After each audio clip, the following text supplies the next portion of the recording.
Hello दोस्तों, आप सभी का ऑल अबाउट सोशियस में स्वागत है। और ये समाज शास्त्र की कॉम्पिटिटिव सीरीज है। और जैसा कि आप सभी को पता है कि इस समय हम लोग जो यूजीसी नेट के सिलेबस में जो 26 थिंकर्स हैं उन्हीं के सीरीज़ की हम लोग डिस्कशन कर रहे हैं। और इसी कड़ी में आज हम लोग एडवर्ड सेड के बारे में चर्चा करने वाले हैं। और यदि आप सभी को पता हो तो एडवर्ड सेड जो हैं वो जो यूजीसी नेट का उत्तर आधुनिकतावाद, उत्तर संरचनावाद तथा उत्तर उपनिवेशवाद का टॉपिक है, उसके अंतर्गत ये थिंकर आते हैं।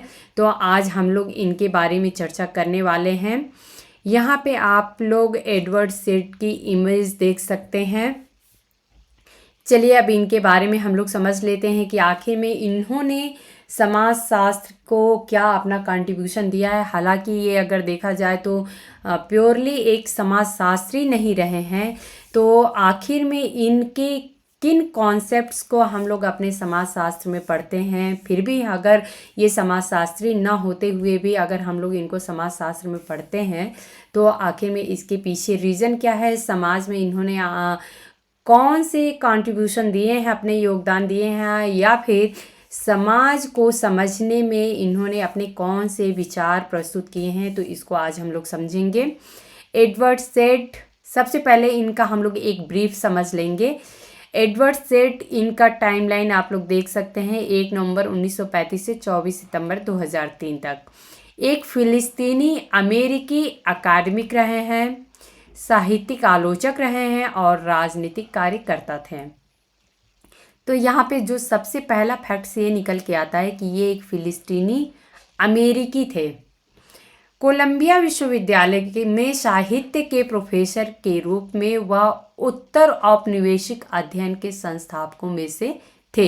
तो यहाँ पे आप लोगों को ये दिख रहा है टॉपिक, उत्तर औपनिवेशिक अध्ययन, जो कि जो समाज शास्त्र का जो नेट का जो सिलेबस है उसमें इस टॉपिक के अंतर्गत एडवर्ड सेड आते हैं। एक सांस्कृतिक आलोचक के रूप में सईद या फिर निसेट कहते हैं। उनकी पुस्तक ओरिएंटलिज्म के जो कि 1978 में प्रकाशित हुई थी, इसके लिए जाना जाता है, जो एक मूलभूत पाठ है जो सांस्कृतिक प्रतिनिधित्व की आलोचना करता है, जो ओरिएंटलिज्म का आधार है। पश्चिमी दुनिया ओरिएंट को कैसे देखती है। अच्छा, यहाँ पे आप लोगों को एक न्यू टर्म मिल रहा है, ओरिएंट। आप लोगों के मन में आ रहा होगा कि ओरिएंट का मतलब क्या है। तो सॉरी, इसका जो मूल अर्थ निकल के आता है वो ये होता है कि ओरिएंट का मतलब ही होता है पूर्व। अगर हिंदी में देखा जाए तो इसे पूर्व कहते हैं। तो ओरिएंटलिज्म का मीनिंग ये निकलता है कि आखिर में जो पश्चिमी जो देश के लोग थे उन्होंने एशियन देश को या फिर पूर्वी देश को किस नज़रिए से देखा है, इसी को ओरिएंटलिज्म कहते हैं। पाठ्य विश्लेषण के उनके मॉडल ने साहित्यिक सिद्धांत, साहित्यिक आलोचना और मध्य पूर्वी अध्ययन में शोधकर्ता के अकादमिक नज़रिए को बदल दिया। जेरूसलम फिलिस्तीन में जन्मे सईद अपने पिता के माध्यम से संयुक्त राज्य अमेरिका के नागरिक थे, जिन्होंने प्रथम विश्व युद्ध के दौरान संयुक्त राज्य अमेरिका की सेना में सेवा की थी। इनके पिता ने जो है वो संयुक्त राज्य अमेरिका की सेना, जब प्रथम विश्व युद्ध चल रहा था तो उसकी तरफ से इन्होंने सेना की सेवा की थी। तो इस प्रकार से उनको फिर संयुक्त राज्य अमेरिका की नागरिकता मिल गई थी और इसके कारण एडवर्ड सेड को भी अमेरिकी नागरिकता मिली हुई थी। 1948 के फिलिस्तीन युद्ध के बाद वह क्रमशः मिस्र तथा फिर संयुक्त राज्य अमेरिका में स्थानांतरित हो गए और क्रमशः विक्टोरिया कॉलेज और नॉर्थफील्ड माउंट हर्मन स्कूल में दाखिला लिया। उन्होंने 1957 में प्रिंसटन यूनिवर्सिटी से अंग्रेजी में बीए की डिग्री हासिल की और बाद में हार्वर्ड यूनिवर्सिटी से अंग्रेजी साहित्य में एमए और पीएचडी की डिग्री हासिल की है। तो यहाँ पे आप लोग देख सकते हैं कि समाजशास्त्र के स्पेशलाइजेशन से इनका कोई लेना देना नहीं रहा है। उनके ऊपर प्रमुख प्रभाव अगर देखा जाए तो एंटोनियो ग्राम्सी, फ्रांसिस फैनन, एमे सेसार, मिशेल फोकाल्ट और थियोडोर डब्ल्यू एडोर्नो के थे। तो ये कुछ ऐसे विचारक रहे हैं जिनसे ये काफ़ी प्रभावित भी रहे। 1963 में सईद या फिर सेठ अंग्रेजी और तुलनात्मक साहित्य संकाय के सदस्य के रूप में कोलंबिया विश्वविद्यालय में शामिल हो गए, जहां उन्होंने 2003 तक पढ़ाया और काम किया। उन्होंने उत्तरी अमेरिका, यूरोप और मध्य पूर्व में 200 से अधिक अन्य विश्वविद्यालयों में व्याख्यान दिया था। उन्होंने इजराइल के कब्जे वाले क्षेत्रों में राजनीतिक और मानवीय समानता सुनिश्चित करने के लिए फिलिस्तीनी राज्य की स्थापना की वकालत की थी, जहां फिलिस्तीनियों ने इजरायली बस्तियों के बढ़ते विस्तार को देखा था कि किस प्रकार से इजराइल बस्तियां जो हैं वो वहाँ पे विस्तारित हो रही थी। तो यहाँ पे आप लोगों को दो नाम, पहले तो ये फिलिस्तीनी खुद थे और इजराइल जो है, इजराइल और फिलिस्तीन जो है वो काफ़ी सटा हुआ है, बॉर्डर है। तो इस तरीके से अगर आप लोग देखेंगे तो अगर कभी ऐसा आ जाए क्वेश्चन में कि फिलिस्तीन से कौन से विचारक जुड़े हुए हैं या फिर इजराइल के अध्ययन से कौन से विचारक जुड़े हुए हैं, तो ये नाम एडवर्ड सेड का आता है। हालांकि 1999 में उन्होंने तर्क दिया कि अस्थायी शांति केवल एक इजरायली फिलिस्तीनी राज्य के साथ ही संभव है। 1999 में सईद और अर्जेंटीना इजरायली कंडक्टर डैनियल बरेनबोइम ने वेस्ट ईस्टर्न दीवान ऑर्केस्ट्रा की स्थापना की थी। तो ये आप लोग ध्यान रखिएगा, ये नाम पूछा जा सकता है, वेस्ट ईस्टर्न दीवान ऑर्केस्ट्रा से कौन विचारक संबंधित रहे हैं, तो ये थे एडवर्ड सेड, जो सेविले स्पेन में स्थित है। सईद एक निपुण पियानो वादक भी थे और बरेनबोइम के साथ parallels and paradoxes, explorations in music and society 2002 नामक पुस्तक के सहलेखक भी थे। तो हो सकता है कभी एग्जाम में ये बुक पूछ भी दिया जाए कि पैरेलल्स एंड पैराडॉक्सेस किसकी बुक है।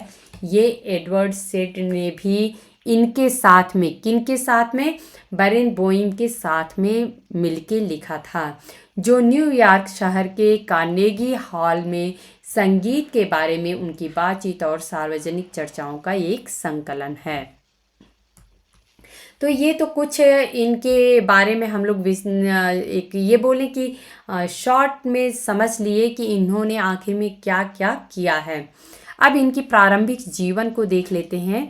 सईद का जन्म जो है 1 नवंबर 1935 को यरूशलेम शहर में फिलिस्तीनी ईसाइयों के एक परिवार में हुआ था।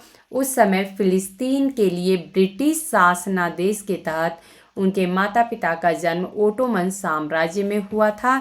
उनकी माँ हिल्डा सईद यानी मूसा आधी फिलिस्तीनी और आधी लेबनानी थी। लेबनान का भी देखेंगे आप लोग, बॉर्डर इससे टच करता है। और उनका पालन पोषण नाजरेत शहर में हुआ था। उनके पिता वाडी या फिर विलियम सईद एक यरूशलेम स्थित फिलिस्तीनी व्यापारी थे। हिल्डा और वाडी दोनों प्रोटेस्टेंटवाद का पालन करने वाले अरब ईसाई थे। प्रथम विश्व युद्ध के दौरान वाडी ने अमेरिकी अभियान बलों में सेवा की और बाद में अपने परिवार के लिए संयुक्त राज्य अमेरिका की नागरिकता अर्जित कर ली थी। तो इस प्रकार से एडवर्ड सेड की जो नागरिकता है वो अमेरिकी रही है। हालांकि उनका पालन पोषण प्रोटेस्टेंट में हुआ, लेकिन जो सेड हैं वो बाद के वर्षों में अज्ञेयवादी बन गए। अज्ञेयवादी का अर्थ ये होता है कि ईश्वर का अस्तित्व है या नहीं है, इसका हम क्लियर नहीं कर पा रहे हैं। अस्तित्व है, उस पर भी हम प्रश्नवाचक चिन्ह लगाए हुए हैं कि क्या रियल में अस्तित्व है, और अगर अस्तित्व नहीं है तो वो भी हम नहीं समझ पा रहे हैं कि आखिर में अस्तित्व नहीं है तो इसको हम कैसे जानें कि अस्तित्व है या नहीं है। तो इस तरीके का जो अवधारणा होता है इसको हम अज्ञेयवादी कहते हैं, अर्थात हम बिल्कुल अनजान हैं, हमको पता ही नहीं है। सॉरी। शिक्षा की यदि बात करें तो सईद का बचपन जो है वो यरूशलेम और काहिरा के बीच में बटा हुआ था। उनका दाखिला यरूशलेम के सेंट जॉर्ज स्कूल में हुआ था, जो स्थानीय एंग्लिकन सूबा द्वारा संचालित एक ब्रिटिश लड़कों का स्कूल था। लेकिन जब फिलिस्तीनी अरबों और फिलिस्तीनी यहूदियों के बीच बढ़ती अंतर सांप्रदायिक हिंसा के कारण उन्होंने अपने कक्षाओं में जाना बंद कर दिया। उनके लिए भाग लेना जारी रखना खतरनाक था, जिससे 1947 से लेकर 1949 के फिलिस्तीन युद्ध की शुरुआत में उनके परिवार को यरूशलेम छोड़ने के लिए प्रेरित किया गया कि आप लोग यहाँ से पलायित हो जाइए। 1940 के दशक के अंत तक सैद जो हैं वो अलेक्जेंड्रिया में थे। उन्होंने विक्टोरिया कॉलेज में की मिस्र शाखा में दाखिला लिया, जहां सहपाठियों में जॉर्डन के हुसैन और मिस्र, सीरियाई, जॉर्डन और सऊदी अरब के लड़के शामिल थे, जिनके शैक्षणिक करियर उनके बनने की दिशा में आगे बढ़े। मंत्री, प्रधानमंत्री और अपने अपने देशों के प्रमुख व्यवसायी जो थे, इस तरीके से जो भी बच्चे वहाँ शामिल थे उनका जो शैक्षणिक कैरियर था वो धीरे धीरे इस तरीके के जो फील्ड हैं उसमें आगे को बढ़ गए। हालांकि 1951 में उन्हें परेशान करने वाले व्यवहार के लिए निष्कासित कर दिया गया था। हालांकि उनका सॉरी सॉरी उनका शैक्षणिक प्रदर्शन अच्छा था। संयुक्त राज्य अमेरिका में स्थानांतरित होने के बाद सईद ने मैसाचुसेट्स में नॉर्थफील्ड माउंट हर्मन स्कूल में दाखिला लिया, एक सामाजिक रूप से कुलीन कॉलेज तैयारी बोर्डिंग स्कूल, जहां उन्होंने 1 साल तक सामाजिक अलगाव से संघर्ष किया। तो यहाँ पे आप लोग अगर इनके जीवन की बात अगर आप लोग समझें कि इनकी बचपन कैसे बीते हैं, इनका शिक्षा का माहौल कैसा था, तो इन्होंने जो एक सामाजिक अलगाव की भावना है वो इन्होंने काफ़ी फील किया था।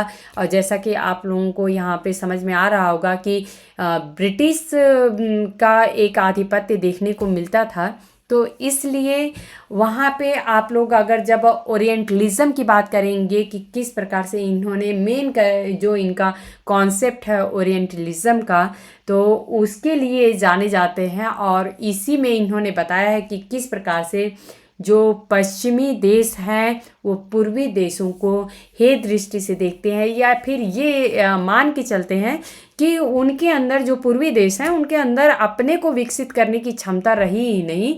तो जो पश्चिमी देश थे उन्होंने ही आके वहाँ पे और उन्हें विकसित किया है, उन्हें इस लायक बनाया है कि वो आधुनिक हो सकें। इसी को ओरिएंटलिज्म कहते हैं। फिर भी उन्होंने शैक्षणिक रूप से उत्कृष्ट प्रदर्शन करना जारी रखा और 160 छात्रों की कक्षा में से प्रथम या द्वितीय रैंक हासिल इन्होंने की थी। पीछे मुड़कर देखने पर उन्होंने मध्य पूर्व से दूर भेजे जाने को माता पिता के फैसले के रूप में देखा, जो हम फिलिस्तीनियों जैसे निर्वासित लोगों की संभावनाओं से काफ़ी प्रभावित था, जो इतना अनिश्चित था कि मुझे जितना संभव हो उतना दूर भेजना सबसे अच्छा होगा। तो ये इनके माता पिता का ये था कि जितना हो सके वो यहाँ के माहौल से ये बच्चा बाहर निकल जाए। परिवर्ती जीवन की वास्तविकताएं, परस्पर जुड़ी हुई संस्कृतियां, जगह से बाहर की भावना और घर की याद ने स्कूली छात्र एडवर्ड को इतना प्रभावित किया कि अकादमिक सईद के काम और विश्व दृष्टि में असंगति के विषय दिखाई देने लगे। स्कूल के अंत में वह एडवर्ड डब्ल्यू सईद बन गए थे, एक बहुभाषी बुद्धिजीवी। अंग्रेजी, फ्रेंच और अरबी में धारा प्रभाव इनकी, मतलब कि एक कहेंगे कि मल्टीलिंग्विस्टिक की बात हो रही है कि इनको कई सारी भाषाएं आने लगी थी। उन्होंने द मोरल विजन, आंद्रे गीडे और ग्राहम ग्रीन नामक एक वरिष्ठ थीसिस को पूरा करने के बाद 1957 में प्रिंसटन विश्वविद्यालय से अंग्रेजी में एबी के साथ स्नातक की उपाधि प्राप्त की। बाद में उन्होंने हार्वर्ड विश्वविद्यालय से अंग्रेजी में मास्टर्स ऑफ आर्ट्स और डॉक्टर ऑफ फिलॉसफी, जो कि 1964 में इसकी डिग्री इन्होंने प्राप्त की।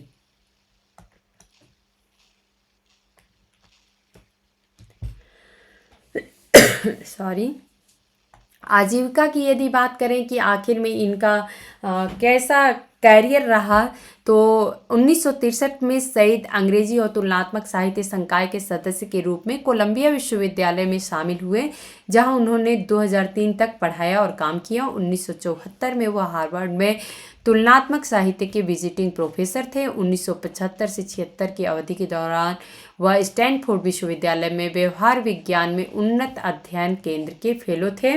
1977 में वह कोलंबिया विश्वविद्यालय में अंग्रेजी और तुलनात्मक साहित्य के पार्ट प्रोफेसर बने।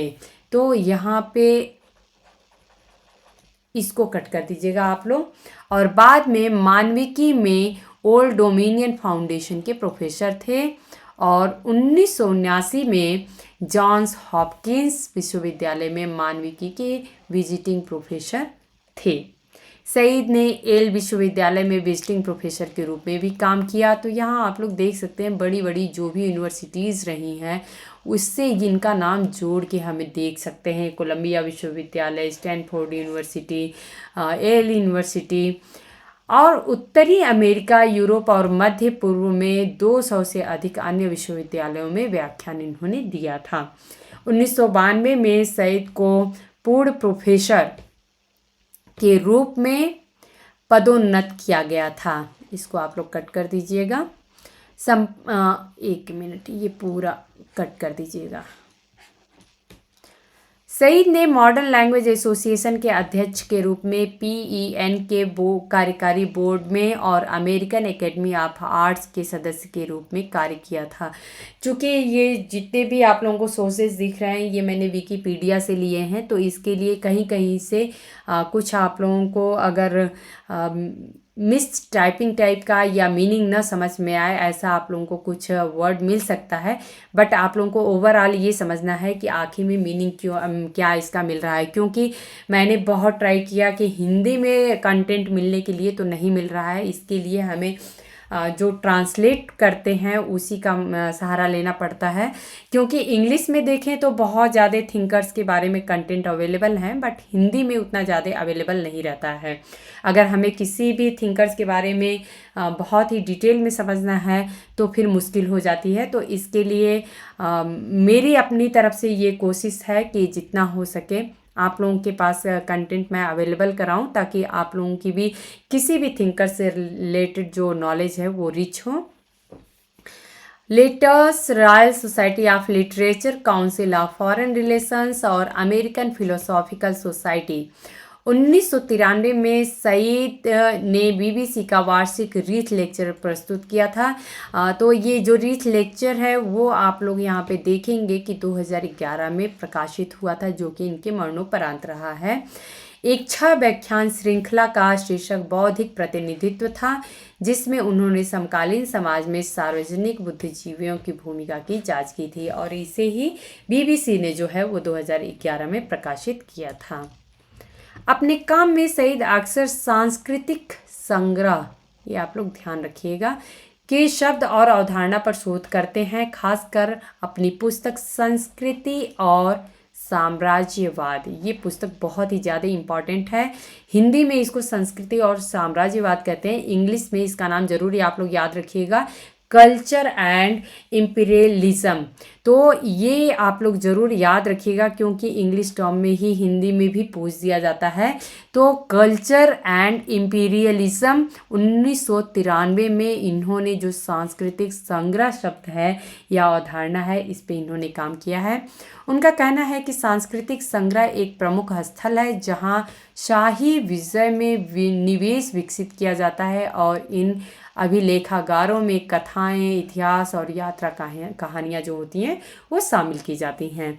से सांस्कृतिक अभिलेखागार में विघटन में पश्चिमी शाही परियोजना की भूमिका पर जोर देते हैं। यहाँ पे अब आप लोग देख सकते हैं पश्चिमी शाही परियोजना की भूमिका पर जोर देते हैं, क्योंकि अक्सर करके आप लोग जो देखेंगे पूर्वी देशों का जो भी अध्ययन किया गया है तो वो पश्चिम से ही लोग आके और अपने अनुसार उन्होंने क्या देखा था, समझा था, उसी तरीके से उनका अध्ययन किया है और पुस्तकों में लिखा है। और ये सिद्धांत देते हैं कि तुलनात्मक साहित्य, अंग्रेजी और मानव विज्ञान जैसे विषयों को सीधे साम्राज्य की अवधारणा से जोड़ा जा सकता है। इनकी साहित्यिक प्रस्तुतियों की बात यदि कर लें तो सईद की पहली प्रकाशित पुस्तक Joseph Conrad and the fiction of autobiography 1966, ये बिल्कुल बहुत ही ज़्यादा इम्पॉर्टेंट है, ये आप लोग ध्यान रखिएगा। पीएचडी डिग्री हासिल करने के लिए उनके द्वारा प्रस्तुत डॉक्टरेट शोध प्रबंध का ये विस्तार था ये बुक। अब्दुर्रहमान हुसैन ने Edward Said criticism and society में कहा है, यहाँ पे एक बुक है Edward Said criticism and society, 2010 में ये बुक प्रकाशित हुई थी और ये इसके लेखक जो हैं वो अब्दुर्रहमान हुसैन हैं। तो इन्होंने कहा है कि कॉनराड का उपन्यास हार्ट ऑफ डार्कनेस सईद के संपूर्ण कैरियर और प्रोजेक्ट के लिए मूलभूत था। बिगनिंग्स, इंटेंट एंड मेथड में सईद ने Vico, Valery, Nietzsche, C D. Saussure, Levi Strauss, Husserl, Foucault की अंतर्दृष्टि पर आधारित साहित्यिक आलोचना के सैद्धांतिक आधारों का विश्लेषण किए हैं। सईद के कुछ और भी काम हैं जो कि काफ़ी बाद में देखने को मिले हैं। तो ये पुस्तकें हैं the word, the text and the critic. ये पुस्तकें जो यहाँ पे मेंशन की गई हैं बहुत ही ज़्यादा इम्पॉर्टेंट है, इसलिए आप लोग याद रखिएगा। तो the word, the text and the critic 1983, राष्ट्रवाद, उपनिवेशवाद और साहित्य, एड्स एंड और उपनिवेशवाद, तो ये है nationalism, colonialism and literature, Yeats and decolonization 1988, तो ये आप लोग ध्यान रखिएगा। संस्कृति और साम्राज्यवाद, very very important book, culture and imperialism 1993, बुद्धिजीवियों का प्रतिनिधित्व जो है ये एक रीत व्याख्यान था, representation of the intellectual, the 1993 Reith lectures, मानवतावाद और लोकतांत्रिक आलोचना, humanism and democratic criticism 2004, on late style, very very important book, ये भी ज़रूर आप लोग याद रखिएगा। ये 2006 में प्रकाशित हुई थी बुक। हो सकता है कि एग्ज़ाम में ये बुक पूछ दी जाए कि ऑन लेट स्टाइल किस राइटर की बुक है, तो ये एडवर्ड सईद की है। अब बात कर लेते हैं इनके नज़रिए का या इनके दृष्टिकोण का। सईद जो है ओरिएंटलिज्म पुस्तक के साथ, ये पुस्तक आप सभी को पता है बहुत ही ज़्यादा इम्पोर्टेंट पुस्तक है, एक स्थापित सांस्कृतिक आलोचक बन गए जो पश्चिमी पूर्वी संबंधों में झूठे सांस्कृतिक प्रतिनिधित्व के स्रोत के रूप में ओरिएंटलिज्म की आलोचना की थी। पश्चिमी जो देश के लोग थे वो ऐसा मान रहे थे, जो वहाँ के विचारक थे या जो भी शुभचिंतक थे लोग पूर्वी क्षेत्रों से जुड़े हुए, उनका ऐसा मानना था कि अगर पश्चिम से लोग ना आए होते पूर्व में और यहाँ पे अपनी संस्कृति को यदि न फैलाए होते या यहाँ की संस्कृति को न समझे होते तो शायद यहाँ के लोग काफ़ी पिछड़े हुए होते, आज की जो समाज है उससे जुड़ नहीं पाते। अर्थात वो अपने आप को ऐसा मानते हैं कि ये हमारी ही देन है जो पूर्व जो है वो इस रूप में विकसित हो पाया है। तो इसकी काफ़ी हद तक एडवर्ड सईद ने आलोचना की है। ओरिएंटलिज्म की थीसिस अरब इस्लामी लोगों और उनकी संस्कृति के खिलाफ सूक्ष्म और लगातार यूरोसेंट्रिक पूर्वाग्रह, अर्थात यूरोप के केंद्र को रखते हुए, यूरोप को केंद्र में रखते हुए जो पूर्वाग्रह बनाया गया था के अस्तित्व का प्रस्ताव करती है, जो पश्चिमी संस्कृति की सामान्य रूप से एशिया की झूठी रोमांटिक छवियों की लंबी परंपरा से उन्नत होती है सॉरी, और विशेष रूप से मध्य पूर्व में। सईद ने लिखा है कि इस तरह के सांस्कृतिक प्रतिनिधित्व ने यूरोपीय शक्तियों और अमेरिका की औपनिवेशिक और शाही महत्वाकांक्षाओं के लिए निहित औचित्य के रूप में कार्य किया है। इसी तरह सईद ने सत्तारूढ़ अरब कुलीनों के शासन के राजनीतिक और सांस्कृतिक कदाचार की भी निंदा की है, जिसके बारे में उनका मानना था कि उन्होंने झूठ को आत्मसात कर लिया है और अरबी संस्कृति का रोमांटिक प्रतिनिधित्व जो एंग्लो अमेरिकन ओरिएंटलिस्टों द्वारा बनाया गया था। ओरिएंटलिज्म ने प्रस्तावित किया कि इस्लामी सभ्यता का अधिकांश पश्चिमी अध्ययन राजनीतिक बौद्धिकता था, अर्थात पॉलिटिकली इसको देखा गया था। जो वस्तुनिष्ठ शैक्षणिक अध्ययन के बजाय यूरोपीय पहचान की आत्मपुष्टि के लिए था। अर्थात हमारी पहचान बनी रहे, हम जो हैं वेस्टर्न कंट्रीज़ के जो लोग हैं या यूरोपीय कंट्रीज़ के लोग हैं, वो जो पूर्वी कंट्री है या फिर एशियन कंट्री हैं, एशियन देश हैं, उनकी तुलना में काफ़ी उच्च स्थिति में या अच्छी स्थिति में हैं। इस प्रकार ओरिएंटल अध्ययन का शैक्षणिक क्षेत्र सांस्कृतिक भेदभाव और साम्राज्यवादी वर्चस्व की एक व्यवहारिक पद्धति के रूप में कार्य करता है।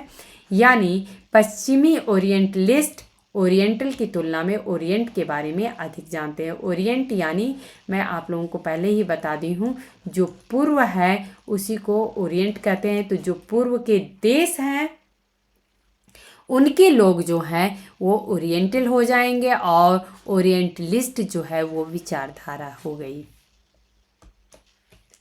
पश्चिमी कला प्राच्यवाद जारी है। प्राचीन काल से ही रूढ़िवादिता के साथ ओरिएंट को गलत तरीके से प्रस्तुत किया गया है। यहाँ पे एडवर्ड सिड कहते हैं कि जो ओरिएंट है अर्थात जो पूर्वी देशों की जो हमें छवि देखने को मिलती है, वो जो पश्चिमी देश रहे हैं वो लोग इसको गलत तरीके से प्रस्तुत किए हैं। एशिया के यूरोपीय राजनीतिक प्रभुत्व ने ओरिएंट के बारे में सबसे बाहरी रूप से उद्देश्यपूर्ण पश्चिमी ग्रंथों को भी पक्षपातपूर्ण बना दिया है। पश्चिमी विद्वानों द्वारा एक हद तक अपरिचित जिन्होंने सांस्कृतिक ज्ञान के उत्पादन को अपने लिए विनियोजित किया। अध्ययन का शैक्षणिक कार्य एशिया की भाषाओं, इतिहास और लोगों की खोज और व्याख्या करना रहा है। इसलिए ओरिएंटलिस्ट विद्वता का तात्पर्य है कि औपनिवेशिक सबाल्टर्न, उपनिवेशित जो लोग हैं अर्थात जो उपनिवेश के द्वारा सताए हुए लोग हैं, स्वयं सोचने, कार्य करने या बोलने में असमर्थ थे। ऐसा माना जाता है। जो ओरिएंटलिस्ट विचारधारा है वो ऐसी मानती है कि जहाँ पे औपनिवेशिक शासन रहा है, जैसा कि हम अपने भारत में भी देख सकते हैं, औपनिवेशिक शासन रहा है ब्रिटिश का, अंग्रेज़ों का, तो यहाँ पे वो लोग ऐसा मानते थे कि ये जो लोग हैं वो अपने खुद सोच भी नहीं सकते हैं, अपने खुद सोच के काम भी नहीं कर सकते हैं या फिर बोल भी नहीं सकते हैं। तो सोचने, कार्य करने, बोलने की क्षमता इनके पास नहीं है, ये असमर्थ हैं। इस प्रकार वे अपने स्वयं के राष्ट्रीय इतिहास लिखने में असमर्थ हैं। अर्थात हम अपने देश की इतिहास को हम खुद नहीं समझ सकते हैं, ना ही खुद लिख सकते हैं। ऐसी शाही परिस्थितियों में पश्चिम के ओरिएंटलिस्ट विद्वानों ने ओरिएंट का इतिहास लिखा है। अर्थात जो पश्चिमी देश के ओरिएंटलिस्ट विचारधारा के लोग थे वो आके और यहाँ जो ओरिएंट अर्थात पूर्व जो देश हैं उनका इतिहास उन्होंने लिखा है और इस तरह एशिया की आधुनिक सांस्कृतिक पहचान का निर्माण किया गया। इस परिप्रेक्ष्य से कि पश्चिम अनुकरण करने के लिए सांस्कृतिक मानक है वह मानदंड जहाँ से विदेशी और गूढ़ प्राच्य लोग भटक जाते हैं।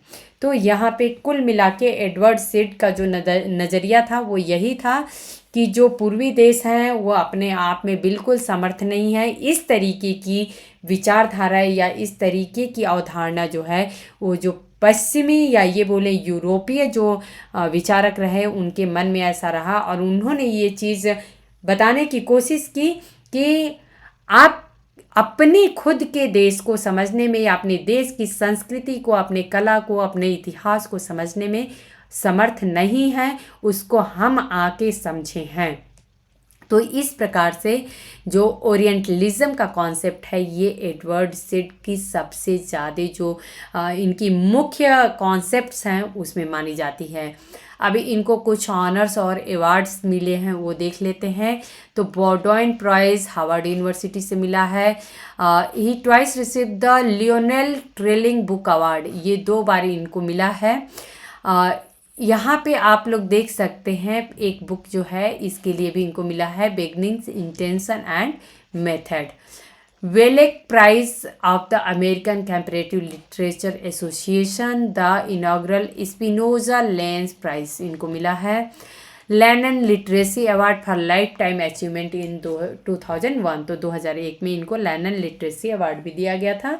प्रिंस ऑफ ऑस्ट्रियस अवार्ड जो है ये for Concord in 2002 shared with Daniel Barenboim. यह नाम आप लोगों को पता होगा। इन्हीं के साथ इन्होंने जो म्यूजिक पे इन्होंने बुक लिखी है वो लिखा गया है। First US citizen to receive the Sultan Owais prize for culture and scientific achievement 1996 और 1997 के लिए।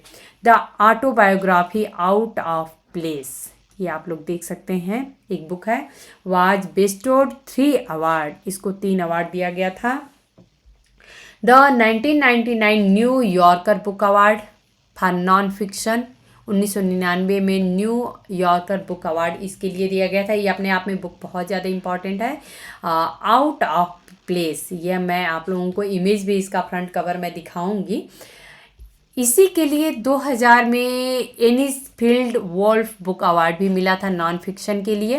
And the Morton Dauwen Zabel award in literature में इसको दिया गया है। अब हम लोग इनकी बुक्स को देख लेते हैं। तो यहाँ पे आप लोग देख सकते हैं, पहली book culture and resistance, Edward Said की बुक है। वेरी वेरी इंपॉर्टेंट बुक, यहाँ पे आप लोग देख सकते हैं। The word, the text and the critic. Power, political and culture, Edward Said की बुक है, बहुत ही ज़्यादा इम्पॉर्टेंट है। नेक्स्ट बुक हम लोग देख लेते हैं, orientalism.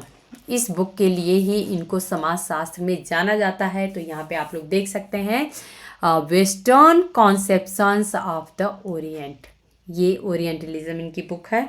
The question of Palestine, यहाँ पे आप लोग इनकी एक और बुक देख सकते हैं, culture and imperialism, very very important book. ये कुछ ऐसे बुक्स हैं जिनको आप लोग बिल्कुल छोड़ नहीं सकते हैं, इसको याद करना ही करना है। आउट ऑफ प्लेस, जिसके लिए आप लोग अभी जस्ट देखे कि इनको 3 अवार्ड दिए गए थे, तो ये एडवर्ड सेड की बुक है, आउट ऑफ प्लेस। म्यूजिकल इलॉबरेशन, तो ये आप लोग बुक देख सकते हैं। ये बुक भी बहुत ही ज़्यादा अपने में इम्पॉर्टेंट है। Joseph Conrad and the fiction of autobiography, ये आप लोगों को पता है कि जो इन्होंने अपना थीसिस का काम किया था उसी से रिलेटेड ये बुक रहा इनका। नेक्स्ट बुक हम लोग देख लेते हैं, said on opera, musical at the limits, ये इनकी एक और बुक है, अर्थात इन्होंने म्यूजिक पे भी काम किया है। फ्रॉम ओस्लो टू इराक, ये भी एक इनकी बुक है जो कि आप लोग ध्यान रखिएगा। नेक्स्ट बुक हम लोग देख लेते हैं, ये बुक इनका है द पॉलिटिक्स ऑफ डिस्पोसेशन। तो ये आप लोग याद रखिएगा, द पॉलिटिक्स, अगर आप लोगों के यहाँ नहीं समझ में आ रहा हो तो आप लोग खुद लिख लीजिएगा, मैं बोल रही हूँ, the politics of dispossession. Edward Said की एक और बुक है, पीस एंड इट्स डिसकॉन्टिनेंट। तो ये आप लोग डिसकॉन्टेंट्स, तो ये आप लोग ध्यान रखिएगा, पीस एंड इट्स डिसकॉन्टेंट्स। एक बुक इनकी और बहुत ही इम्पॉर्टेंट बुक आती है, the end of the peace process, तो ये आप लोग याद रखिएगा। The pen and the sword, कुछ बुक्स आप लोगों को इतने डिफरेंट दिखेंगे, ऐसा हो सकता है कि एग्ज़ाम में पूछ दिया जाए जो कि आप लोगों को नहीं पता हो, तो इसलिए मैंने यहाँ पे मेंशन किया है, आप लोग ज़रूर ध्यान रखिएगा। सॉरी। ये बुक भी अपने आप में बहुत ही ज़्यादा इम्पॉर्टेंट है, कवरिंग इस्लाम, तो ये आप लोग याद रखिएगा। रिप्रेजेंटेशन ऑफ द इंटेलेक्चुअल, यहाँ पे अगर आप लोगों को नहीं समझ में आ रहा हो तो मैं एक बार फिर से बोल देती हूँ, रिप्रेजेंटेशन ऑफ द इंटेलेक्चुअल, ये बुक एडवर्ड सेड की है। और कुछ बुक हम लोग देख लेते हैं, यहाँ पे आप लोग देख सकते हैं, reflection on exile and other essays, ये बुक यहाँ पे एडवर्ड सेड की है। After the last sky, very very important book. और लास्ट बुक यहाँ पे आप लोग देख सकते हैं, ऑन लेट स्टाइल, ये भी बहुत ही इम्पॉर्टेंट बुक है। ये कुछ किताबें जो थी एडवर्ड सेड द्वारा लिखी गई थी, जो कि आप लोगों को याद रखना है क्योंकि एग्ज़ाम पॉइंट ऑफ व्यू से बहुत ही ज़्यादा इम्पॉर्टेंट हैं ये सारी बुक्स। तो उम्मीद है दोस्तों कि आप सभी को आज का जो लेक्चर है वो अच्छे से समझ में आ गया होगा। एडवर्ड सेड के बारे में काफ़ी कुछ फैक्ट्स जो है वो आप लोगों को समझ में आया होगा। और यदि आप लोगों को मेरे लेक्चर्स पसंद आते हैं, मेरे पढ़ाने का तरीका पसंद आता है, तो आप लोग लाइक किया करिए, कमेंट करके हमें बताया करिए, अपने दोस्तों में शेयर किया करिए। धन्यवाद।